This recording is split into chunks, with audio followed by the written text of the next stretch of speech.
Assalamualaikum warahmatullahi wabarakatuh. Saya Andi Aisyah selaku pemateri pertama. Nah, di sini saya akan membahas terkait materi teknik akuntansi sektor publik, di mana akuntansi kas, akuntansi akural, dan akuntansi komitmen berbeda satu dengan yang lainnya karena adanya perbedaan waktu pengakuan pendapatan dan biaya.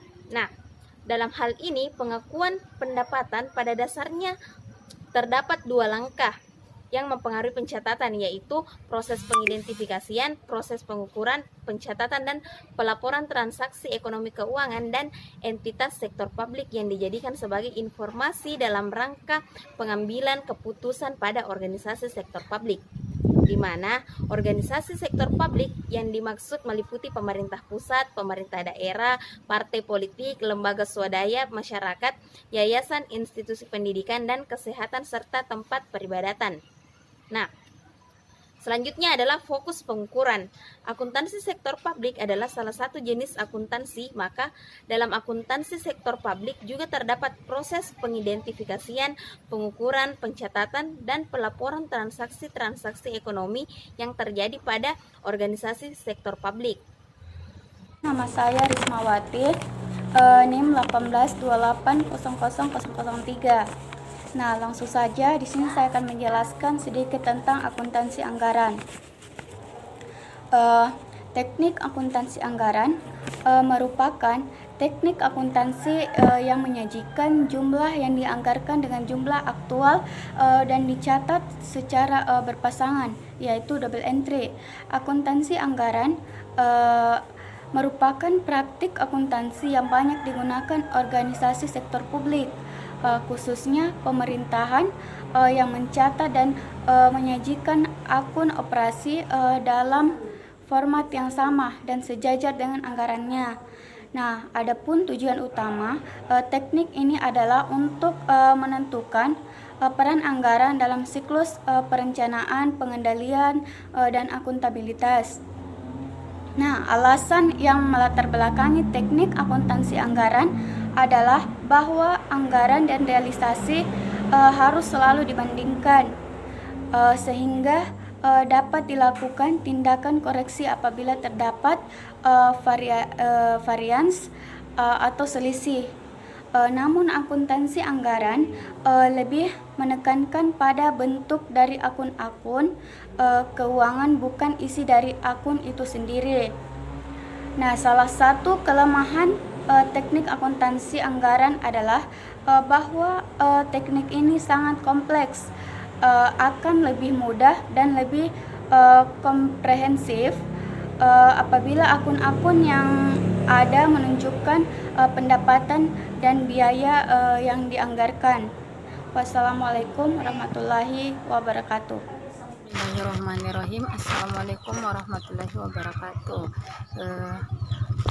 Kenalkan, saya Nurmisna akan menjelaskan mengenai akuntansi komitmen. Jadi langsung saja, akuntansi komitmen adalah sistem akuntansi yang mengakui transaksi dan mencatatnya pada saat transaksi tersebut dikeluarkan atau order tersebut dikeluarkan.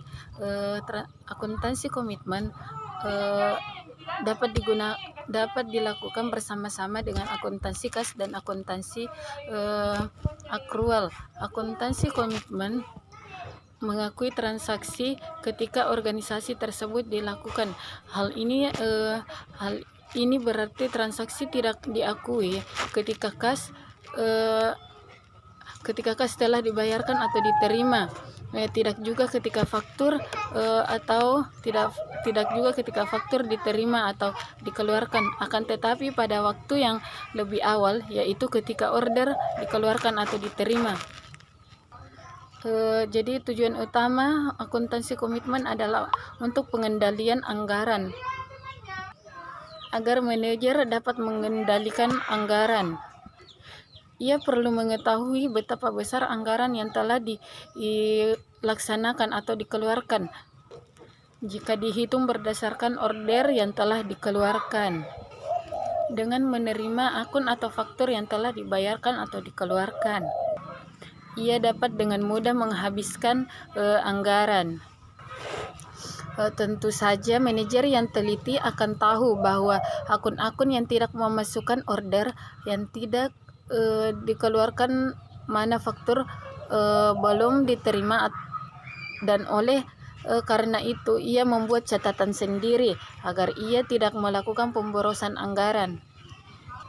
Akuntansi komitmen berfokus pada anggaran yang telah dikeluarkan, pada order yang telah dikeluarkan. Order yang diterima yang terkait dengan pendapatan tidak akan dicatat sebelum faktur dikirimkan. Meskipun akuntansi komitmen dapat memperbaiki pengendalian terhadap anggaran, namun terdapat masalah dalam pengadopsian sistem tersebut ke dalam akun-akun keuangan. Akun yang dicatat hanya didukung oleh order yang telah dikeluarkan. Pada umumnya tidak ada kewajiban hukum untuk patuh terhadap order yang terjadi oleh order tersebut dapat dengan mudah dibatalkan. Jadi itulah yang sempat saya jelaskan dari akuntansi komitmen.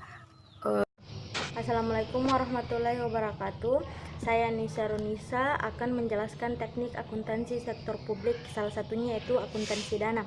Jadi, akuntansi dana merupakan sistem akuntansi sektor publik di mana penggunaan dana dan peran anggaran sangatlah penting di dalam suatu organisasi sektor publik. Nah, sistem akuntansi dana dibuat untuk memastikan bahwa uang publik dibelanjakan untuk tujuan yang telah ditetapkan dan dana dapat dikeluarkan jika terdapat otoritas Dewan Legislatif, Eksekutif, dan tuntutan perundangan. Sistem akuntansi dana juga adalah metode yang menekankan bahwa pada pelaporan pemanfaatan dana dan bukan pelaporan organisasi itu sendiri. Nah, di dalam akuntansi dana juga dikenal dengan persamaan akuntansinya, yaitu aktiva sama dengan kewajiban ditambah ekuitas dana. Nah, di dalam akuntansi dana juga terdapat dua jenis dana, yaitu dana yang didapatkan dari biaya pajak, biaya dan sumber-sumber lainnya untuk membiayai aktivitas-aktivitas non bisnis, dan yang kedua biaya yang didapatkan dan digunakan untuk membiayai aktivitas-aktivitas bisnis seperti persediaan air bersih atau PDAM. Mungkin itulah yang sempat saya jelaskan, lebih dan kurangnya mohon dimaafkan. Baik, Assalamualaikum warahmatullahi wabarakatuh. Perkenalkan, namaku Indra Wardani.